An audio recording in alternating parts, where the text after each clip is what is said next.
Isabela Crema, eu sou psicóloga e educadora. Eu tenho trabalhado com adolescentes há 17 anos em diversas frentes, né? Eu comecei há 17 anos como guia internacional de turismo, né, que me dá um privilégio muito legal de ficar imersa com os adolescentes, com um grupo de 50 adolescentes durante 15 dias, né, num contexto assim fora do país, sem pai, sem mãe, né? Então é um laboratório muito interessante para mim. Eu gosto muito de trabalhar com eles nesse contexto. Tem 10 anos que eu faço parte da coordenação da formação holística de base para jovens da Unipaz DF, que é onde eu trabalho nesse contexto mais educacional. E também trabalho, né, como psicóloga clínica no consultório com um grupo de adolescentes também, né? Então eu vim aqui hoje para falar sobre adolescência, né? Eu trabalho com os adolescentes de um ponto de vista bem, né, da educação e da terapia, e eu acho que vai fazer mais sentido se eu contar um pouco da minha história. Eu me vinculo muito facilmente aos adolescentes porque eu tive uma adolescência muito bonita, muito livre, muito gostosa, né? E a minha infância foi uma infância bem difícil, principalmente em função da escola, né?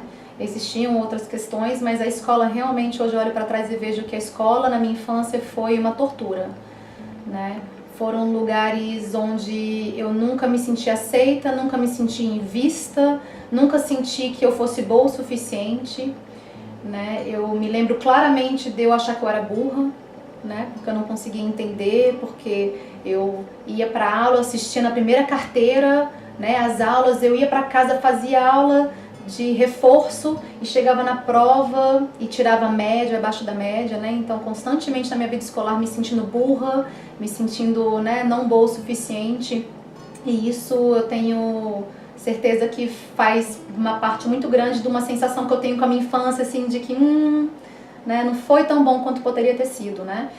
E eu estudei em diversos tipos de escola, então isso não tem a ver com o tipo de escola, se é uma escola pequena, se é uma escola grande, embora certamente existem algumas coisas que diferenciam, né? Mas tem uma forma de educar que perpassa todas essas escolas, né? E daí quando eu cheguei na adolescência, embora ainda eu continuasse nesse sistema educacional que, né, de alguma forma me fazia me sentir burra, inadequada, não boa o suficiente, eu tive a sorte, né, de ser aprendiz da formação holística de base para jovens, que é o programa que eu coordeno atualmente, né, já há 10 anos. E ali foi onde um clique aconteceu para mim, né? Ali eu tive a oportunidade de desabrochar mesmo, né? Lá foi um lugar onde eu fui vista, eu fui reconhecida, onde eu entendi que educação não é um adestramento mental, né? Que educação vai muito além do que aqueles conteúdos que eu era obrigada a decorar e vomitar nas provas. Lá eu entendi o que significa inteligência emocional. Comecei a aprender, na verdade, né? Falar que eu entendi lá também não é bem verdade, mas eu comecei a entender sobre relacionamento, sobre como me relacionava com os outros. E o mais importante, assim, lá eu entendi o meu valor, sabe? A minha adolescência, naquele momento eu desabrochei. Eu olho pra mim na minha infância e eu penso muito num copycat, sabe? Eu era sempre a melhor amiga daquela pessoa maneira, sabe? Porque eu não sabia muito bem como ser, porque eu era sempre inadequada, eu nunca era boa o suficiente. E na minha adolescência eu descobri o meu poder, a minha beleza, as coisas que eu podia fazer. Eu descobri que eu tinha vários talentos, que eu podia ser péssima em matemática, física, química, mas que eu era ótima com música, eu era ótima com artes, coisas que não são valorizadas adequadamente no contexto educacional. Em função disso, eu atribuo a formação de jovens e a esse desabrochar que ela me proporcionou, né, inclusive em termos de amizade, dentro de um contexto onde eu não estava competindo com ninguém, onde não me era exigido que eu competisse com ninguém, que eu não tinha que ser melhor do que ninguém. Então isso proporcionou que eu me vinculasse de uma forma diferente às pessoas, né, descobrisse outras formas de ser amiga e de ter amigos. Eu atribuo muito a essa experiência o fato de eu hoje trabalhar com adolescente e ter esse encantamento que eu tenho com essa fase. Inclusive o fato de que eu trabalho muito dentro do âmbito educacional. Eu acho importante dizer que eu sou uma pessoa extremamente crítica ao que a gente chama de educação. Eu sei que eu vou falar educação no Brasil, eu sei que não é só no Brasil, eu sei que isso é epidêmico, eu sei que isso é no mundo, mas eu vou falar do Brasil porque é onde eu vivo e é o que eu conheço de perto. Eu acredito que muito do desconhecimento dessa fase da vida se deva à nossa educação, né? A gente tem uma educação que é sempre voltada para o futuro. Faz o maternal para conseguir ir para o jardim, faz o jardim para ir para o grau, faz o grau para ir para o segundo grau, faz o segundo grau para passar no vestibular, passa no vestibular para conseguir ir para uma universidade, faz uma universidade para conseguir entrar no mercado de trabalho, entra no mercado de trabalho para conseguir ter dinheiro, para conseguir ter uma família, para conseguir ter um filho, para conseguir, e a gente nisso perdeu o presente, né? Perdeu a única coisa que é real, que é aqui e agora, né? Eu percebo assim que no campo da educação a gente tem também uma tendência muito grande de olhar muito para as crianças, apenas, né? As crianças merecem toda a nossa atenção, mas nisso a gente perde também de vista um pouco da adolescência, né? Quantas metodologias educacionais a gente tem voltada para a infância, né? Assim, em 5 minutos a gente pode citar várias. Quantas que a gente tem pensando no adolescente? Quantas, né? A gente não tem.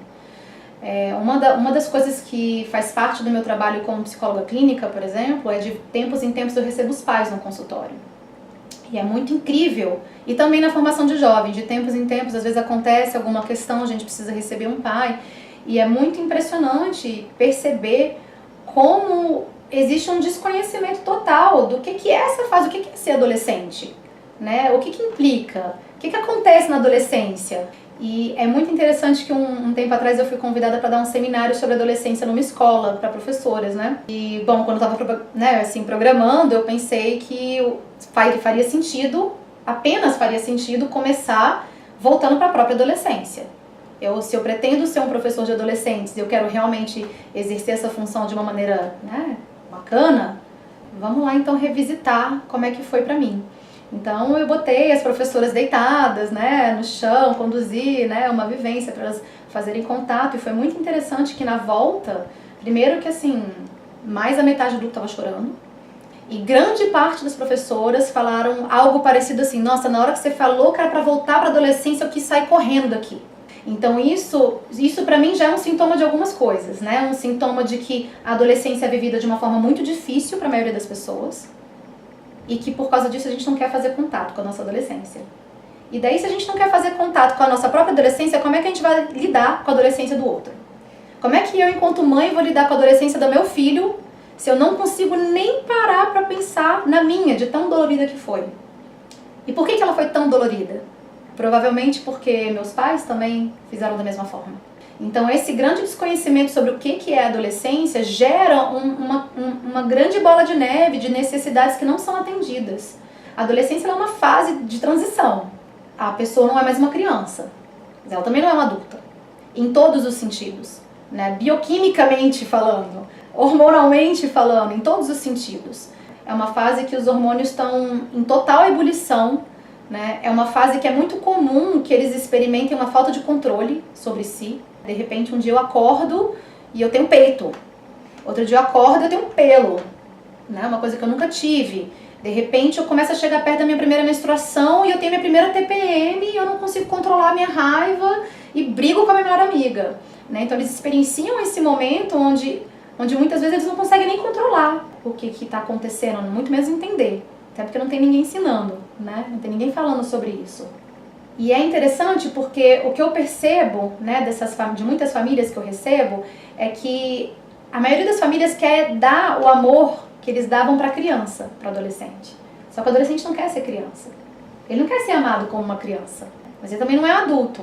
E nisso existe essa rejeição. Os pais querem dar, né, eles querem dar o amor que eles davam para a criança. E muitas vezes o que acontece é que quando o adolescente rejeita esse amor, geralmente o que acontece é que os pais vão para suas próprias crianças. E aí começam a negar o amor. Ah, então vai. Então você não quer? Então vai, fica sozinho. Entra na birra, que é uma coisa que acontece muito frequentemente. A gente entra na birra, né? E daí a gente entra numa bola de neve porque o adolescente, ele precisa daquele amor.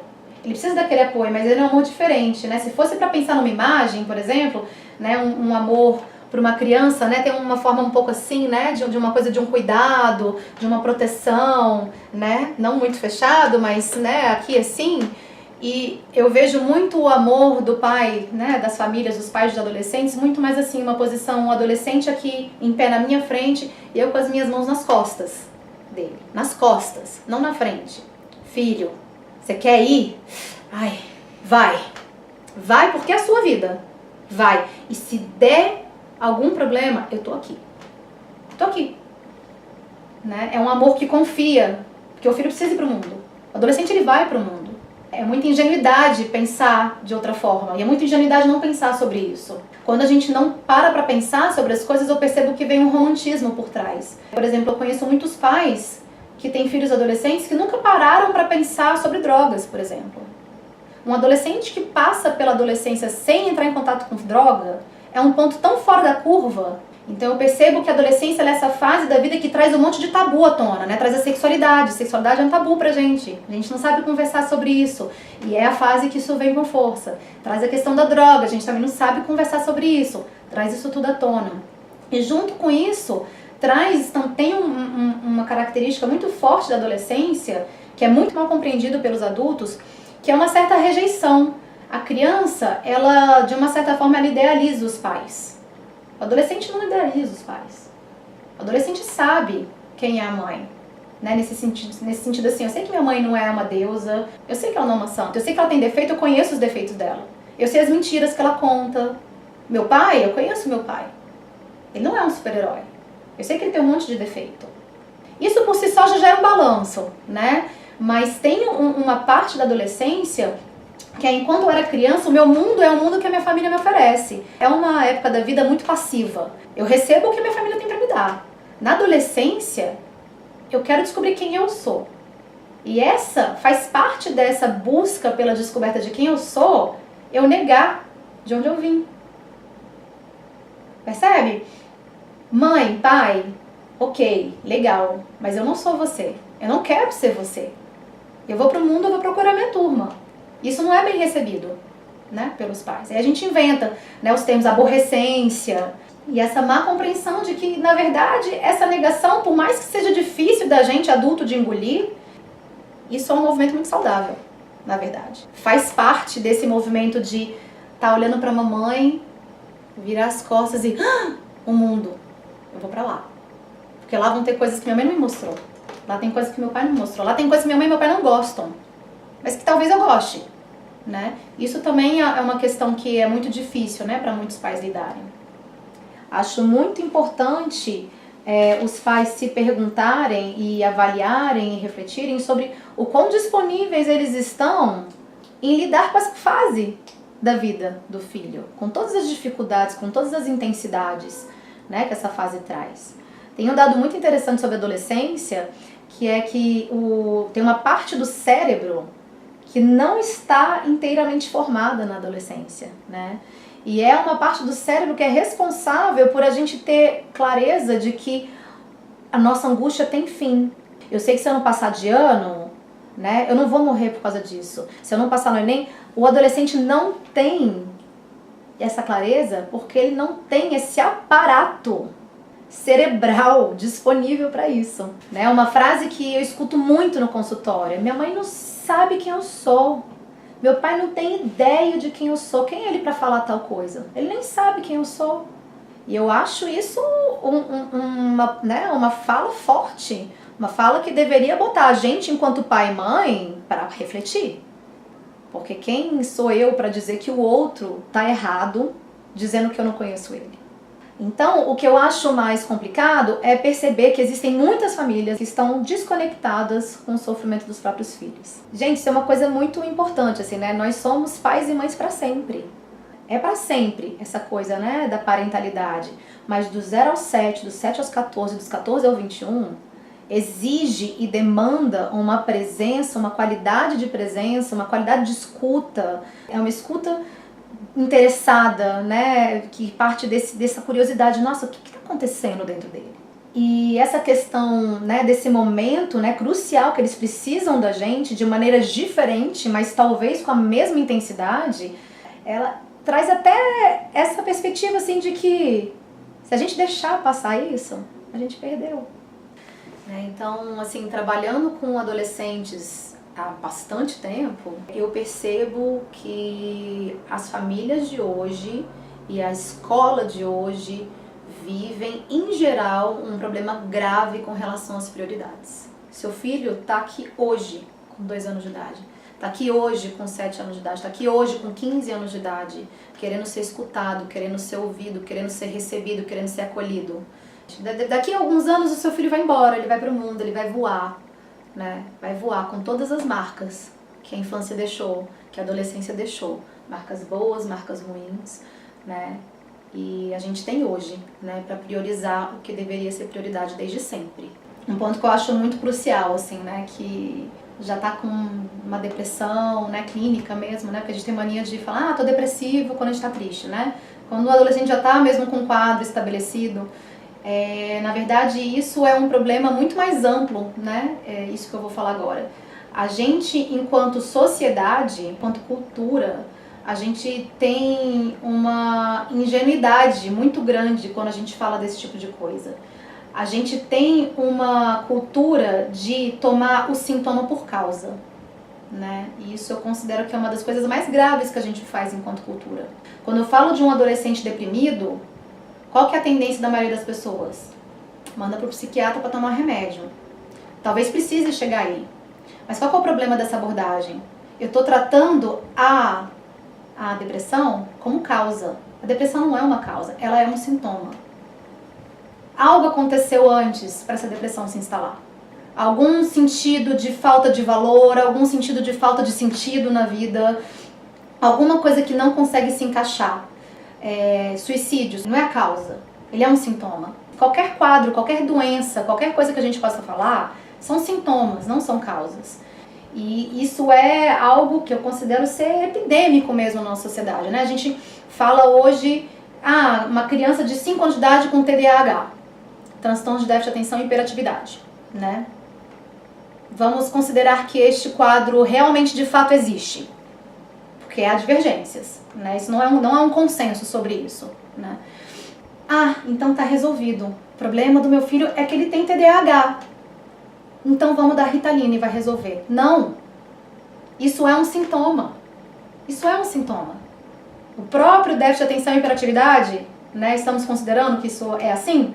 Ele é um sintoma de alguma coisa que vem antes. É uma forma muito superficial de olhar para os nossos problemas, né? Eu percebo que isso é uma coisa muito sintomática, uma coisa muito grave que acontece hoje em dia.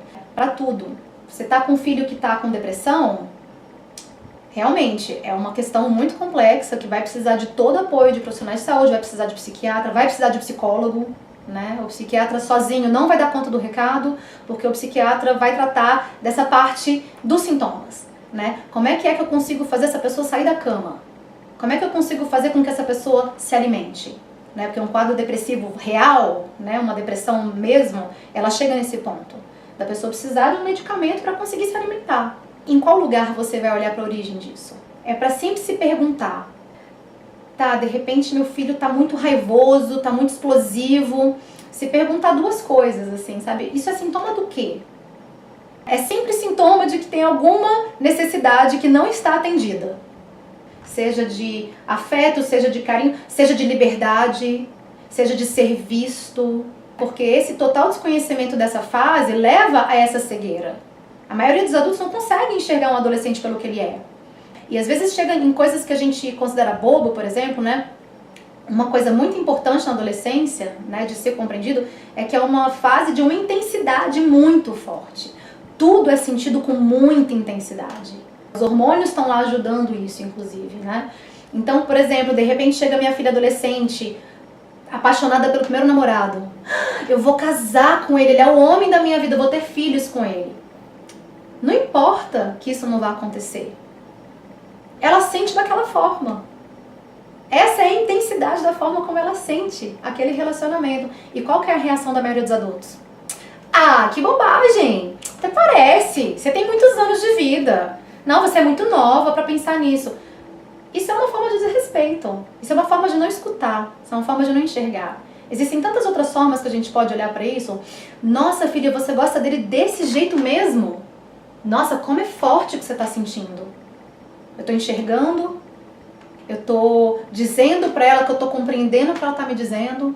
E talvez, se eu achar que é necessário, né, dependendo do contexto, achar que é perigoso de repente vir um filho, alguma coisa. Mas olha, tô vendo, que forte, que intenso, né? Mas olha, você é muito nova pra pensar em filho, hein? Olha a diferença, né, disso de você desdenhar de um sentimento que o seu filho está te confidenciando. O fato de um adolescente te contar isso quer dizer que ele confia em você. Ter esse entendimento de que o comportamento, a doença, né, são sintomas de algo que vem antes. Isso eu acho que já é uma coisa que vai facilitar muito a vida de muita gente. Ter essa curiosidade, né, sobre o que está se passando dentro do meu filho é outra coisa muito importante. Eu fazer essa jornada de me lembrar como é que foi a minha própria adolescência, quais foram os conflitos que eu passei, o que foi muito difícil para mim, o que foi legal para mim, né? Qual que é a importância de eu fazer isso como mãe de adolescente? Empatia. Eu não posso me conectar com outra pessoa a partir da empatia se eu não consigo encontrar esse lugar dentro de mim. E a outra coisa que eu acho fundamental, né, para você trabalhar nessa fase é o respeito. É o respeito. Gente, eu tenho um adolescente olhando no meu olho, com o olho lacrimejando, me dizendo que aquele é o dia mais feliz da vida dele. Quem sou eu para dizer para ele que não? Quem sou eu? Quem sou eu para dizer para minha filha que ele não é o homem da vida dele? 99% de chance que eu esteja certa. A chance daquilo realmente dar num casamento é ínfima, mas é isso que importa nesse momento? Será que eu estou respeitando o sentimento dessa pessoa quando, em vez de receber o que ela está me dizendo e honrar o que ela está me dizendo, eu estou simplesmente dizendo tanto que ela é infantil por sentir aquilo? Esse entendimento de que o funcionamento bioquímico do corpo do adolescente é diferente do funcionamento de um adulto e de que eles sentem essas coisas nessa intensidade. Isso precisa ser respeitado. Eu não sei se isso é claro para as pessoas, assim, o quão desrespeitoso é. O que eu percebo que mais falta, né, com os adolescentes, ser escutado e ser visto por quem eles são, sabe? Essa capacidade de olhar para além do que eu gostaria, que é um problema muito grave ainda no Brasil. A gente acha que isso acabou, de que o pai quer que o filho seja médico. Não acabou, isso está longe de acabar. Essa coisa de eu conseguir olhar para o meu filho e falar, nossa, cara, como ele gosta de música. Uau! Mas não, eu preciso me prender na parte concreta física do mundo adulto e dizer que isso não dá dinheiro, que você não pode investir nisso. Eu tenho um nome pra mim, pra isso. É desrespeito. Eu tô desrespeitando o talento, sabe? E o desabrochar daquele talento do meu filho quando eu simplesmente viro assim, mas você não pode viver disso. Quem diz que ele não pode viver disso? Tá, talvez seja difícil, mas será que essa não é uma escolha que ele tem que fazer? E aí a gente volta pra questão da educação. Na verdade, assim, se eu for ser totalmente sincera, e eu vou ser, tá? Totalmente sincera sobre o que eu acho da educação que a gente oferece para os adolescentes neste país, não só para os adolescentes, para as crianças também. Né? O que a gente chama de educação, para mim, tem um nome: mediocridade. É dura, uma palavra dura, mas eu estou sendo totalmente sincera. Um tempo atrás, numa palestra, numa mesa redonda da Secretaria de Saúde, eu perguntei isso para as pessoas, gente, vamos pensar no sentido da palavra educação. A gente fala que educação é a resposta para todos os nossos problemas. Que o problema da violência vai ser resolvido pela educação, que o problema da corrupção vai ser resolvido pela educação. A educação que a gente oferece de fato hoje, o que a gente chama de educação hoje, a gente realmente acredita que isso que a gente oferece vai dar resposta para a corrupção? Vai dar resposta para a violência? O que a gente ensina nas escolas? Quais são as habilidades e as ferramentas que a educação de hoje estão oferecendo, né, para os jovens? A competição, a memorização de fórmulas, de histórias. O que é que uma prova consegue medir? Ela consegue medir a capacidade daquela pessoa de ter um bom desempenho sob pressão. É isso que uma prova, um teste, tem condição de medir. Em que medida o que a gente oferece na escola prepara a gente para saber conviver, para saber ser um bom cidadão, para saber assumir as nossas responsabilidades? A gente não ensina as crianças sobre educação emocional. A criança não sabe nomear o que ela sente. A criança simplesmente sente o que ela sente. Ela precisa que alguém ajude ela a entender que o que ela está sentindo é raiva, que o que ela está sentindo é alegria, que o que ela está sentindo é angústia. Ela precisa de ajuda com isso. E isso vai fazer, se essa criança tem isso, ela vai chegar na fase da adolescência muito mais, né, em contato consigo mesma, muito mais tranquila em entender que, nossa, isso me deu muita raiva, né? A quantidade de adolescente que eu recebo aqui, que chega no consultório às vezes tremendo, às vezes chorando, e que não sabe o que está sentindo.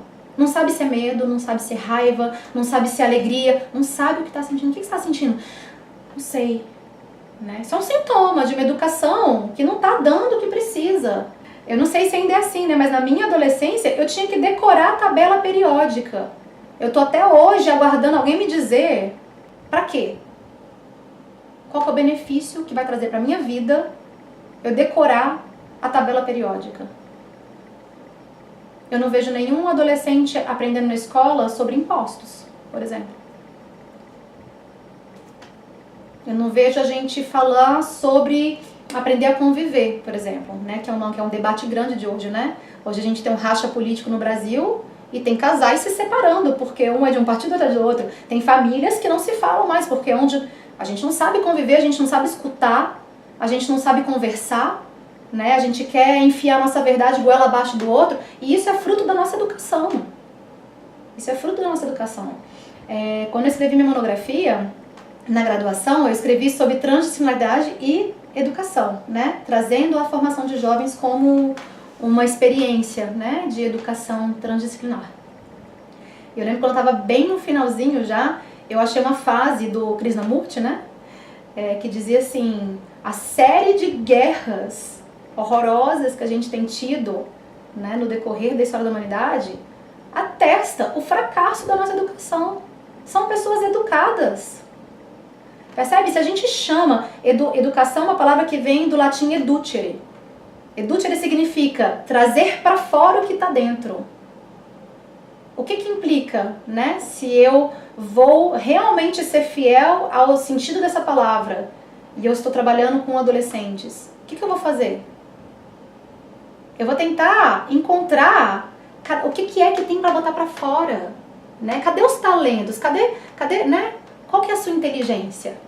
Né? A gente sabe da teoria das inteligências múltiplas há quantas décadas? E, no entanto, para você ir bem na escola, você tem que ser boa em matemática, física, química. Gente, há quanto tempo Einstein falou? Todos somos geniais, mas se você julgar um peixe pela habilidade que ele tem de subir numa árvore, ele vai passar o resto da vida pensando que ele é estúpido. Isso é exatamente o que as nossas escolas fazem. Quem é bom no que a escola quer que você seja bom, vai se dar bem. Quem não é, vai se sentir um imbecil pro resto da vida. Logo depois que acontecem as provas do Enem, o que eu mais vejo nas minhas timelines, vindo dos próprios adolescentes, é eles tentando acreditar que eles não são a nota do Enem. Gente, que ponto que a gente chegou? Que um adolescente acredita que o valor que ele tem é a nota que ele tira em uma prova. Como que eu posso chamar isso de outra coisa que não mediocridade?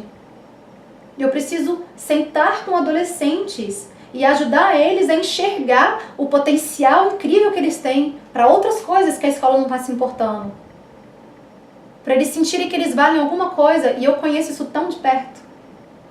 Eu me senti exatamente assim. Eu me sentia burra todos os dias. Todos os dias. Burra, incompetente, eu só podia ser boa. Eu sentava na primeira carteira, prestava atenção na aula, chegava em casa, ao invés de brincar, ao invés de me divertir, eu ia fazer aula de reforço escolar, ia pra prova e ficava abaixo da média. Eu só podia ser burra. Não sou burra. Minha habilidade não estava ali. Inclusive, olhando para trás hoje, eu percebo que eu nem estava preparada cognitivamente para entender aqueles conteúdos. Eu estudava, eu não fazia sentido para mim. Não fazia sentido. E é isso que a gente faz com os adolescentes hoje, né?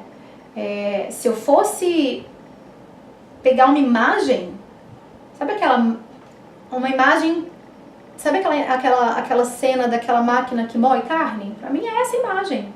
Essa imagem. A gente pega seres incríveis, geniais, em áreas diferentes, com diversos tipos de inteligências, com diversos tipos de talentos, com diversos tipos de amores, de coisas para desenvolver, passa tudo numa mesma máquina, né? Um processo de homogeneização. Todo mundo tem que ser bom nas mesmas coisas. Onde é que estaria, né, o nosso planeta se fosse assim? Se todo mundo fosse bom nas mesmas coisas, né? Então, eu sei que é uma palavra forte, mas eu realmente acredito nisso, sabe? Eu vejo adolescentes assim massacrados. A gente tem inclusive percebido na formação de jovens, nos últimos 10 anos, nos 8 anos desses 10, a gente teve uns 3 jovens que chegaram com algum diagnóstico, depressão, alguma coisa do tipo. Nas últimas 2 turmas, em uma das turmas, na verdade, a gente teve uma turma especificamente que entrou 8 adolescentes já tomando antidepressivo e ansiolítico com 14 e 15 anos de idade. Mais uns 4 ou 5 começaram a tomar depois do início da turma. Isso num universo de 50 adolescentes. É muito. É muito. É muito. É um absurdo. E o que eu acho mais intrigante é perceber que muitos pais compraram. Acha que é isso mesmo, não tem que entrar no sistema. Tem que ir lá, vamos lá naquela escola lá que é difícil, ralar. Gente, a vida do adolescente é hoje. Hoje é o único dia que existe. Amanhã ainda não existe, ontem já acabou. E eu estou gastando a vida do meu filho hoje, decorando a tabela periódica. Eu estou hoje dando um ansiolítico pro meu filho, para ele poder fazer uma prova amanhã. Uma prova. Vale o preço que a gente está pagando? O preço que a gente está pagando é a saúde mental da juventude. É muito grave o que está acontecendo, e mais grave do que isso é o fato de que não tem quase ninguém falando sobre isso. Quando eu fui me preparar para dar esse seminário sobre adolescência nessa escola, eu fui atrás de artigos, né? Eu primeiro preparei o meu material a partir da minha vivência, a partir da minha história, do meu trabalho, e depois eu fui procurar artigos científicos, fui procurar em vários portais, né? Cielo, fui procurar sobre o sofrimento psicoemocional dos adolescentes dentro desse contexto escolar. Sabe quantos artigos eu encontrei? Nenhum. Nenhum. Nenhum. Gente, os adolescentes estão entrando na escola e matando as pessoas. A gente não está falando sobre isso. A gente está falando do velho jeito, né? Ele é o bode expiatório. Ele tem TDAH, ele é o problema, então vamos dar Ritalina para ele se acalmar. Ele tem um distúrbio, então vamos tirar ele da escola. Esse é o garoto problema, então vamos expulsar ele da escola. E o que acontece no ano seguinte? Aparece outro garoto problema. Expulsa da escola. O que acontece no ano seguinte? Aparece outro, aparece outro, aparece outro. Porque a escola é uma das únicas instituições que não se renovou. Tem um vídeo no YouTube que eu super recomendo, fala sobre isso, né, sobre educação, e ele vai mostrando fotos, imagens de um telefone, de quando o telefone surgiu.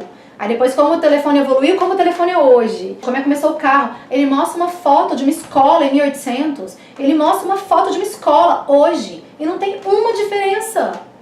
A gente continua sentando todo mundo em carteirinhas uma atrás da outra. Um professor lá na frente com um quadro negro, exigindo que os corpos se silenciem, exigindo que crianças de 5 anos de idade tenham capacidade de sentar a bunda na cadeira e ficar 5 horas, 3 horas, 1 hora, meia hora que seja, para poder aprender a ler, escrever com 5 anos de idade. Percebe? É um absurdo. É um absurdo. Eu sinto que o que o sistema escolar precisava era entrar numa crise de identidade. Sabe? Sabe quando a gente entra naquela crise de identidade, assim, fala, cara, o que eu tô fazendo nesse mundo? A escola precisava entrar. O que eu tô fazendo? Para que eu existo? Para que eu sirvo? Que valor que eu tô sendo capaz de agregar na vida desses jovens? Que valor que eu tô sendo capaz de agregar na vida dessas crianças? Sabe? Quais ferramentas eu tô dando para eles, para que eles possam ir para o mundo, sabe? E desenvolver suas potencialidades, né? De que forma eu sou capaz de potencializar as potencialidades desses seres que estão aqui entrando na minha instituição? Eu estou preparando seres humanos capazes de tomar decisões importantes na vida? eu tô formando seres humanos que têm consciência que o impacto que eles têm no mundo pode transformar a vida deles, a vida dos outros e, quiçá, o mundo? O meu pai fala uma coisa que eu acho muito fantástica. Ele fala que ser humano não é uma coisa que está dada. É preciso ser humano, é uma escolha. E onde é que a gente aprende essas coisas? A gente tem que aprender em casa? Tem que aprender em casa, sim. E tem que aprender na escola, sim. Não é para ser missão de um lado ou de outro lado. Existe um debate também, né, muito extenso e muito antigo. São as famílias apontando o dedo para a escola, porque a escola devia fazer isso e não faz. As escolas apontando o dedo para as famílias, dizendo, vocês deviam fazer isso e não fazem. Né? E nesse debate a gente perde a oportunidade de todos nos responsabilizarmos. É uma cultura da desresponsabilização. A verdade mesmo é que interessa só a mim que meu filho cresça para ser um homem ético, respeitoso, que sabe escutar, que cumpre com seus papéis como um cidadão. Isso interessa só a mim, pessoalmente? Não. Não. Isso interessa a todas as pessoas com quem ele vai trabalhar. Isso interessa às futuras parceiras ou parceiros dele. Isso interessa ao mundo. Como pode eu me desresponsabilizar da educação que é oferecida para as crianças e para os jovens? A gente não vive dizendo que os jovens e as crianças são o futuro do nosso país? Como é que pode que na hora que a gente fala sobre educação eu quero sair? Eu não quero participar do debate. A gente fala muito isso na Unipaz, né? Que num mundo ideal, e é o mundo que a gente busca, né? Todos somos educadores. E todos somos terapeutas. Educador no sentido de que eu posso ser uma cobradora de ônibus. E eu vejo de repente uma coisa que está acontecendo não está legal, eu posso ter uma ação ali que esclareça. Eu tenho uma amiga que um dia narrou um dia desses na mídia social, que ela estava passando de bicicleta perto de um monte de jovens, né, meninos. E quando ela viu a cena, ela se lembrou de momentos lindos da adolescência dela, na Asa Sul, fazendo fogueira, não sei o quê. E quando ela passou de bicicleta, ela deu boa noite. E nisso que ela deu boa noite, um menino, né, enfim, falou alguma coisa, né, alguma coisa dessas coisas bobas, né, que os homens falam por aí. E ela teve uma postura tão legal, ela deu a meia volta, ela voltou até o grupo. E ela falou pra ele o tanto que aquilo que ele fez não é legal, sabe? O tanto que isso faz com que as mulheres tenham medo de andar na rua. O tanto que se ele quer que as mulheres fiquem perto dele, que ele precisa aprender a escutar. Porque esse tipo de posicionamento afasta as pessoas. O que ela foi nesse momento? Ela foi uma educadora. Ela não perdeu a oportunidade de chegar para um jovem, que podia ser meu filho daqui a alguns anos, né? E dizer, olha, isso que você fez não tá legal. Você me desrespeitou. Você me desrespeitou. Isso não precisa ser feito de uma maneira tirânica, não precisa ser feito de uma maneira, né, também desrespeitosa. Isso pode ser feito de uma maneira super amorosa, pode ser feito, né, na paz. Mas será que isso é responsabilidade só da família? Será que a gente tem esse poder todo? Né, num mundo com tanta mídia, com tanta televisão, com tantas coisas acontecendo. E quando eu falo de todo mundo ser terapeuta também, é dessa capacidade da gente se vincular às pessoas a partir da empatia. De repente, estar junto do filho, ou do amigo do filho, ou de alguma outra pessoa, ou de um jovem, escutar uma dor e ser capaz de acolher ao invés de julgar. Então esse debate, né, de quem que é a responsabilidade é de todo mundo, é da escola, é da família, é da TV, é dos diretores de cinema, é dos músicos, é de todo mundo, a responsabilidade é de todo mundo. Aliás, eu vejo uma cultura muito tóxica de criação de bodes expiatórios. E quando a gente não assume a nossa responsabilidade, a gente está colocando ela nas costas das crianças e dos jovens. O que acontece nas escolas tradicionais? Uma criança de 5 anos de idade, ela é muito dispersa, ela é muito ativa. É muito mais fácil eu escolher algumas pessoas que realmente não estão dando conta, né, de se encaixar dentro dessa forma que é pedida, porque é uma forma. Inclusive a palavra que a gente usa é formar, né? Eu me formei, eu entrei numa forma e eu saí formado. Né? Então as crianças e adolescentes que não conseguem se encaixar nessa forma, eles são diagnosticados. É tão mais fácil, percebe? É muito mais fácil para uma escola, para uma instituição de ensino culpabilizar alguma deficiência daquela criança ou daquele jovem inventar algum diagnóstico ou um rótulo do que rever a sua própria estrutura. Do que parar para olhar para o seu próprio umbigo e pensar o que eu estou fazendo de errado, que todo ano eu tenho que expulsar não sei quantos adolescentes da minha escola. O que está acontecendo de errado nessa escola que cada dia que passa mais adolescentes estão tomando antidepressivo e ansiolítico? O que está acontecendo nessa escola que está fazendo com que tantas crianças, né, cheguem nesse diagnóstico TDAH? Como que pode a gente se desresponsabilizar disso? A escola é o lugar onde a criança passa a maior parte do tempo dela. Né? Se tem alguma coisa acontecendo que não está correta, a gente precisa verificar a escola também. Só que existe uma questão, né? É uma empresa privada que tem foco em obter lucro. Eu acho que isso é uma coisa que as pessoas precisam ter muito claro. São empresas que querem ter lucro. E o que gera lucro para eles? Mensalidades, certo? E como é que eles conseguem mensalidades? Números no vestibular, números no Enem, toda essa história, né? E o que faria, por exemplo, uma escola particular escutar, tentar fazer diferente? Seriam os pais se mobilizarem. Os pais são os pagantes. Eles geram a renda da escola, né?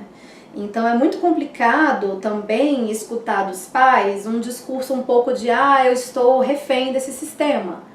Porque os pais financiam esse sistema, né? Algo muito incrível mudou na minha vida no dia que eu entendi que não se gasta dinheiro. Não existe isso de gastar dinheiro. Gastar dinheiro é uma ilusão. Existe investimento em práticas.